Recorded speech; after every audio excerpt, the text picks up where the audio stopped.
asa. Engkau harus punya kemampuan, engkau harus mau. Nah, berikutnya itu tadi kelompok yang single harus tahu bagaimana berhadapan dengan anak sulung, anak tunggal, anak bungsu, remaja. Saya pernah dengar, saya sebetulnya alami kan masa remaja saya, tapi saya lama di luar Majalengka, jadi sepertinya saya nggak tahu masa remaja saya kayak apa. Dan saya belajar, orang remaja itu senangnya ngegeng. Jati diri mereka harus tahu.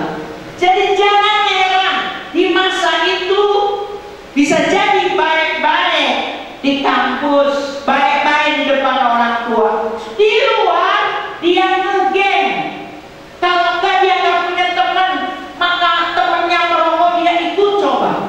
Temannya itu ini dia ikut coba. Jangan heran. Ini kelompok usia pengen jati dirinya, pengen diakui, recognition itu penting. Jadi mereka maunya ngegeng. Pemuda lain lagi, oke? Lalu kalian juga harus bisa masuk ke dalam perkawinan, rumah tangga. Istri itu ajarkan, walaupun Anda belum menikah, istri adalah penolong yang sepadan untuk suaminya saja, bukan suami orang, bukan suami tetangga. Itu harus ditekankan sehingga nggak ada yang namanya istilah rumput di tetangga lebih hijau. Walaupun Anda belum menikah, ketika Tuhan mempercayakan orang-orang yang akan Anda gembalakan, ingat ya, anak Syafid baru kelas 1, kalau Anda diutus ke kampung, ke desa, itu kampung itu bilang, bilang tante. Mereka pikir kalian ini udah sekolah Alkitab, tahu semua. Jangan heran nanti diperhadapkan suami istri yang bertengkar di rumah, nanti diperhadapkan banyak. Jadi dalam perkawinan, gembala-gembala harus belajar bahwa istri adalah penolong yang sepadan buat suaminya saja. Gembala-gembala juga mesti tahu, pria itu ada hal tertentu sepertinya wajar. Itu kelaki-lakian mereka. Kalau tidak begitu nanti jadi sisi. Jadi harus tahu, gembala yang perempuan-perempuan ini harus tahu, pria itu ada hal-hal yang bukan maco ya, kelaki-lakiannya itu begitu. Maka perempuan-perempuan harus elus dada. Ketika Anda berhadapan dengan suami istri rumah tangga, kalian harus tahu, ajarkan kepada keluarga, suami dan istri, jangan ada balas dendam. Saya lihat si suaminya begono begini, istrinya bikin juga balas dendam. Wah, itu anak-anak jadi apa? Background penting. Nggak ada yang sama, nggak bagus. Ya, kalau suami saya orang yang sama seperti saya, perang Korea ya kan. Tapi mestinya antara suami dengan istri itu bukan sama, tapi komplement. Maaf, seperti gambar Cina, yin dengan yang. Kalau digabung itu kan jadi satu lingkaran yang utuh. Nah itu dia. Contoh komplement saya dengan suami almarhum itu seperti apa? Kalau makan ayam, banyak ayam, hebat-hebat tuh di luar negeri ya, beli ini makan dengan chips. kentang, potato chip, wah, mertua lewat, gak usah ditengok, ya. Nah, kalau makan ayam, suamiku sukanya yang daging-daging yang ada yang bagi saya enggak, ya, bagian dadanya, bagian sayap. Saya nggak suka, bagi saya daging di sebelah situ, seret. Saya lebih sukanya bagian paha. Ya sudah, itu namanya komplement. Nggak usah sama.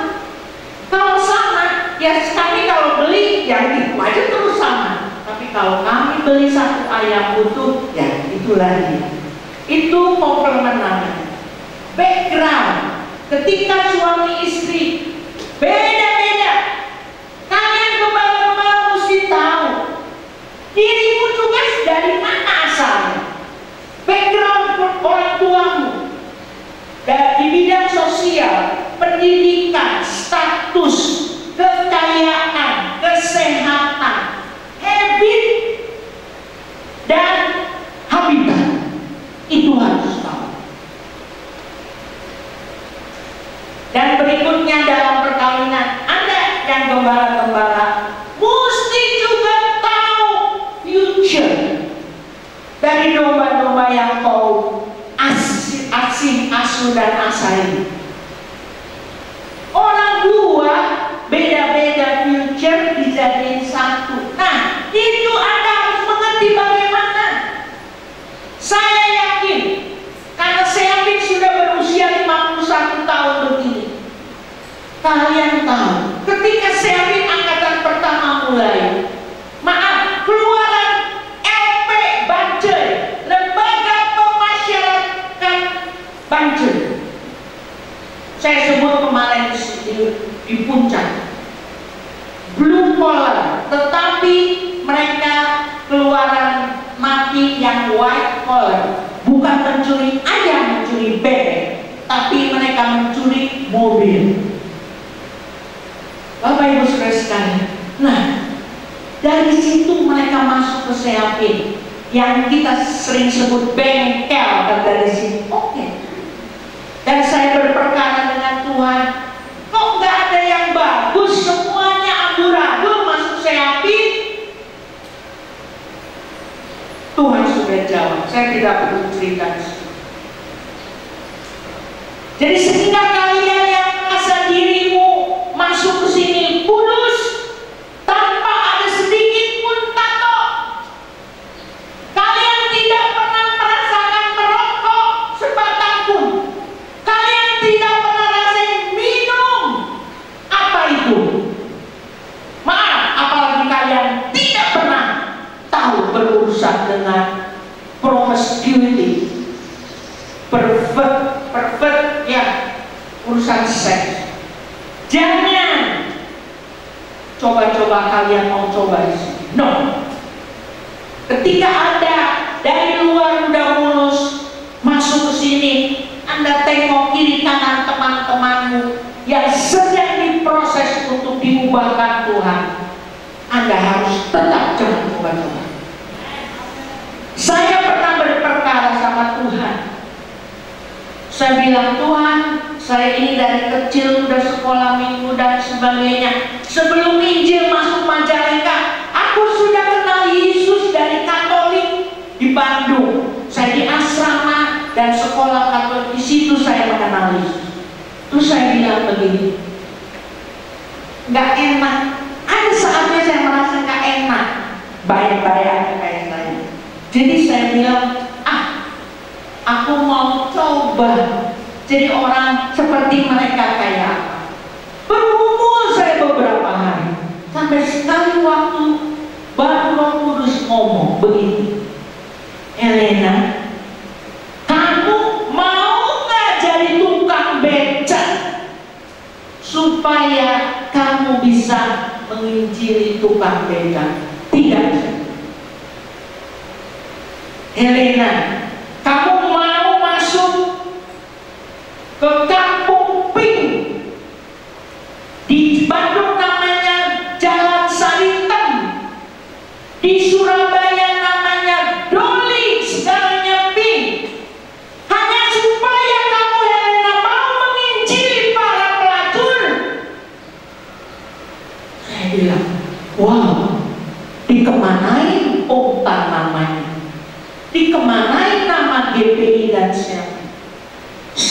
sampai begitu. Lalu Roh Kudus bilang, tugasmu, engkau yang kudus, tugasmu mungkin tidak pergi untuk mengizinkan mereka. Maaf, jangan-jangan engkau yang dibikin oleh mereka jadi korban. Tugasmu orang-orang yang polos seperti saya, yang gak ada tato, yang gak ada itu, gak ada ini. Saya gak pernah tahu merokok kayak apa, gak pernah. Minum pun saya gak ngerti. Maka Roh Kudus bilang, tugasmu Helena untuk orang-orang yang seperti kamu. Wow. Jadi kalau Anda mendengarkan khotbah, dulu saya begini, contoh kemarin Bapak Anjay cerita ini, untung dia ngomong itu dulu. Sekarang aku di sini sudah tidak lagi dan sebagainya. Karena kadang-kadang pasti ada ngelinapnya di pikiran. Saking hebatnya kalian cerita hidup lama. Iya kayak apa ya? Nikmat ya rasa. Hati-hati. Anda udah penyesat namanya kalau begitu caranya. Maka sekali lagi saya katakan, jangan ada pikiran seperti saya mau jadi pelacur untuk membawa jiwa-jiwa pelacur itu kepada Tuhan. Tidak. Nah, sekarang kalau Anda ketemu dengan lansia itu singkatan lanjut usia. Saya tambahkan yang mandiri. Mandiri itu singkatan mandi sendiri. Saya nggak mandi sendiri kemarin, iya, saya dimandiin. Makin lansia saya. Oke. Ini ada beberapa poin karena ini pengalaman saya. Sadar kalian gembala-gembala kepada orang lansia begini. Dulu, ini karena saya lansia, saya cerita tentang diri saya sendiri. Dulu badan saya wangi Channel 5. Tahu ya? Kalau enggak apa? Paling tidak Indonesia punya Casablanca. Sekarang badan saya wanginya apa? Cap elang. Apa itu cap elang? Fix balsam. Dulu kalau saya langsing dulu. Saya selalu bilang dulu saya langsing seperti angkatan berapa namanya Elfrida. Rambut saya panjang kayak Elfrida. Dulu kalau saya berjalan seperti Miss Universal. Kalau jalan dulu gini. Sepatu saya stiletto, seperti model punya si Kristi kemarin. Sekarang sepatu saya tepek, jalan juga kayak bebek. Nah itu kalian harus ngerti. Dulu rambut saya long black hair, sekarang menipis hingga berani dicat warna-warni.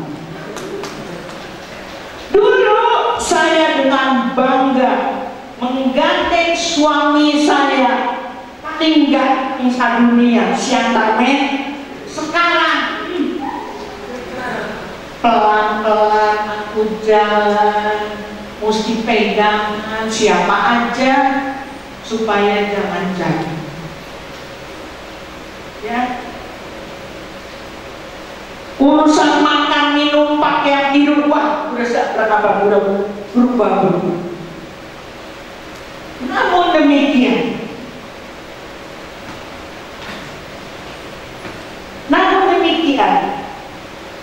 ada instruksi dari Yesus yang Gembala Agung untuk diberikan instruksi ini untuk kita yang jadi gembala. Sekali lagi, ketua Rayon ketua kelas apa kek, ketua komsel itu ya untuk itu. Nggak tahu di mana. Ini dia instruksi dari Gembala Agung, terdapat di dalam Yohanes 21 ayat 15, 16, 17. Nggak usah saya cerita, kalian semua sudah pintar. 3 kali Yesus bertanya kepada Petrus, karena 3 kali Petrus menyangkal Yesus. Yang pertama, pertanyaan Yesus kepada Petrus level tinggi. Dari kata agapao, itu kata I love, kata cinta, kelas Bapak. Ya, agapas me, apakah engkau Petrus mengasihi aku dengan kasih Allah Bapa? Petrus menjawab apa di ayat 15? Philose. Philo ini dari phileo. Besok saya akan ngajar kelas 1 ya, siap-siap. Yunani. Dijawab oleh Petrus, Philo, I say you. Yang kedua, tetap level tinggi. Dijawab oleh Yesus ini, boske ta arnia mo. Kasih makan anak-anak domba, cupin-cupin sekolah minggu. Jadi jangan bilang engkau gembala-gembala, itu mah bukan tugasku ngajar anak-anak. Tidak ya, instruksi dari gembala. Yang pertama, harus cupin-cupin. Artinya ini anak-anak domba, lamb, bahasa Inggrisnya lamb. Kasih makan, jangan diapa-apain. Kasih makan. Namanya anak-anak, mesti kenyang di perut. Urusan pengajaran belakang. Kasih makan yang benar. Yang kedua, Yesus bertanya lagi kepada Simon Petrus kedua kali, masih level tinggi, agapas me. Dijawab oleh Simon tidak berubah, philose. Lalu Yesus kasih instruksi yang kedua, poimaine ta probata mo. Poimaine ini poimen, itulah apa namanya, gembala. Di dalam Efesus 4 ayat 11 tadi, gembala ini dari kata poimen ini. Sekarang udah bukan arnia lagi, bukan lagi cupin-cupin, bukan lagi lem, bukan lagi domba yang masih digendong-gendong itu, bukan. Probata. Dari kata tunggalnya probation, ini memang kata benda apa ya, neuter. Apa itu probata? Domba yang udah bukan cupin-cupin lagi. Menurut saya, yang atas artinya itu dari usia 0 sampai SD atau sampai SMP kali ya. Tapi yang probata disebut dewasa itu udah SMA, udah masuk probata. Nah, poimaine, gembalakan, beda. Yang gede-gede ini gembalakan. Jangan ke sini, jangan ke sono. Itu berbatu. Ini rumputnya kering. Gembalakan. Kasih arahan, kasih pengarahan, kasih tujuan hidupmu. Despite all their background, apapun latar belakang mereka, tidak. Ini tujuan ke depan. Baru yang ketiga, boske.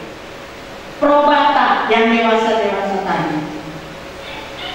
Jadi untuk yang dewasa-dewasa, untuk domba-domba dewasa, gembalakan dulu.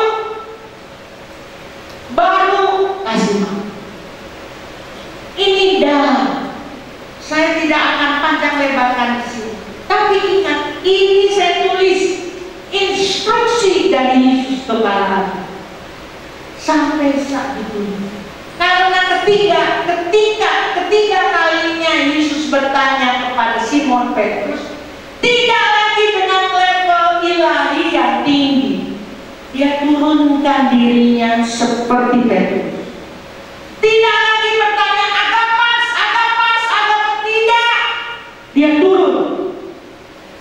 Phileis.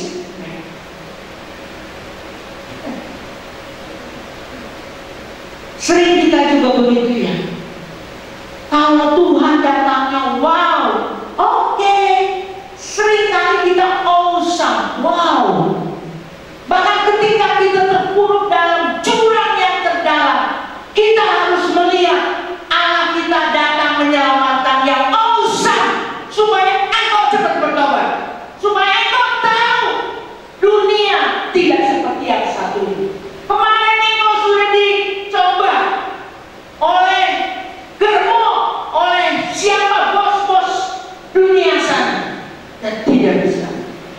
Dan Tuhan seringkali datang kepada orang-orang seperti ini, awesome, sampai engkau harus tunduk, gak bisa ngapa-ngapain.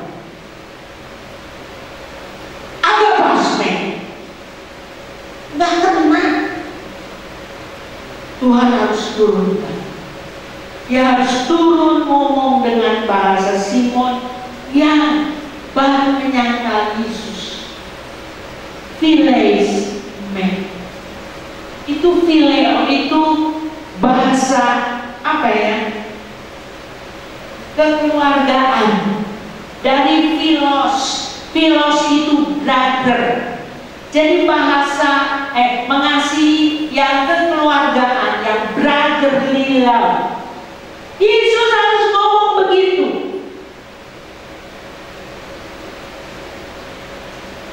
Phileis me. Baru sih ngomong. Dari tadi aku udah bilang philos. Ini pelajaran yang dalam. Ketika awal saya belajar bahasa Yunani, saya ketemu di sini, wah, ini pasti ada sesuatu. Sampai 3 kali dan berbeda-beda. Ini pelajaran yang dalam.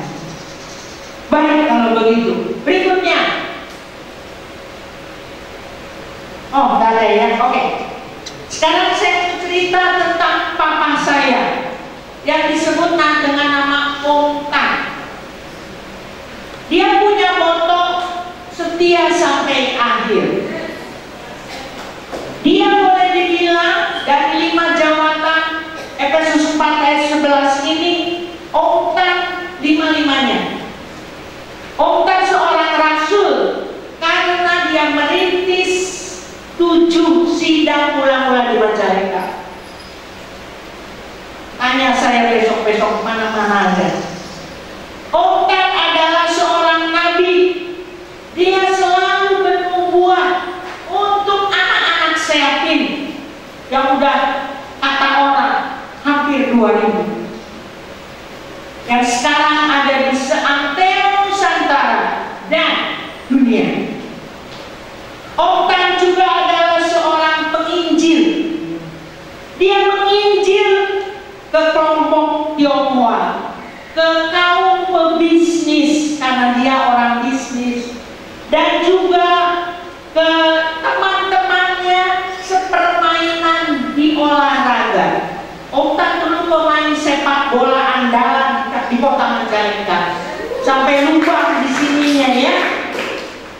Jadi berarti sepak bola ya dengan orang-orang Islam itu kan. Om Tan juga suka badminton dan sebagainya. Dan Om Tan juga seorang gembala.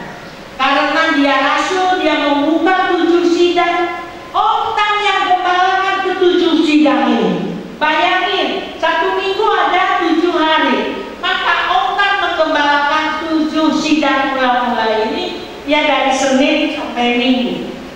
Belum ada sehatin. Dan Om Tan juga adalah seorang guru. Om Tan mulai ngajar anak-anak sekolah minggu di gereja Pantekosta. Dia otomatis seorang guru di Seyakin. Dia juga mengajar di gereja Majalengka ya. Jadi Bapak Ibu Saudara sekalian, Om Tan ini rata, tidak menonjol dari kelima ini, karena dia lakukan semua. Boleh dibilang Om Tan ini 20% sebagai rasul, 20% nabi, penginjil, gembala, dan guru. Totalnya 100. Tuhan Yesus, saya sudah katakan tadi, gembala agung, rasul agung, nabi agung, guru agung, penginjil agung.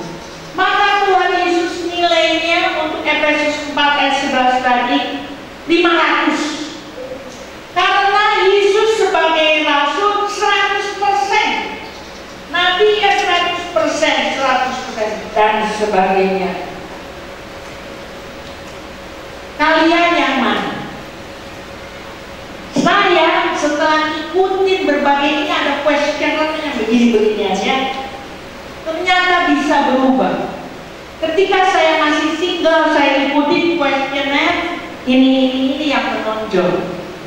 Ketika saya menikah, ini yang menonjol. Sekarang saya sudah mandiri, beda lagi. Apa yang menonjol saya? Jadi jangan kaget kalau Anda masih bisa berubah-ubah.